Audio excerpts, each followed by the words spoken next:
Virginia was once home to hundreds of covered bridges. Some were simple structures meant to carry small loads over narrow streams. Others could support several tons and stretched well over 100 feet.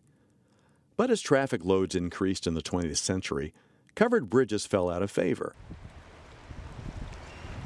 Today, the Commonwealth is graced by only 8 historic covered bridges.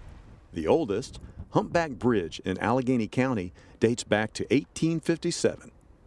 Humpback Bridge is unique in every sense of the word. It always has been. At the time of its construction, the vast majority of bridges in Virginia were simple, uncovered wooden structures. They usually provided less than a decade of service. If you don't cover them, they have an age of about 7 years. And when you cover them, they will last, well, in this case, a century and a half plus. But how has Humpback Bridge escaped all the natural disasters that claim so many of her contemporaries? What is the secret to her longevity? I think it's probably a combination of the strength of the original construction and maybe just some luck. The fact that the traffic was taken off it in the 1920s and then it became just a bridge that was bypassed probably helped to some extent too. In the 1930s and 40s, Humpback Bridge was leased to a local farmer who converted it into what may have been the world's most unique hay barn. In the 50s, the local Business and Professional Women's Club was instrumental in the rehabilitation of Humpback and of the construction of the wayside. And they made a tremendous difference. They publicized things, they helped raise the money, they supported this project and worked with what was then the Virginia Department of Transportation to give the bridge another life as the center of a very, very attractive wayside. Since 1954, the Virginia Department of Transportation has maintained this popular stop off Route 60. In the decades that followed, Humpback Bridge carried thousands of pedestrians across Dunlap Creek. But bridges don't last for a century and a half without a little help. Eventually, Humpback Bridge's stone supports needed shoring up. Its roof and siding needed to be replaced. Humpback Bridge was showing its age. Fortunately, federal funding recently became available through the National Historic Covered Bridge Program. For VDOT, the timing was perfect.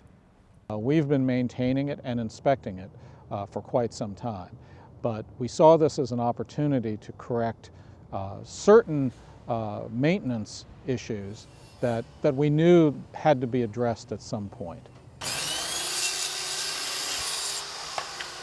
There was also some structural repair work that needed to be done at the portals for each bridge, a little bit of work to the stone abutments, and some repair and restaining of the siding to the exterior.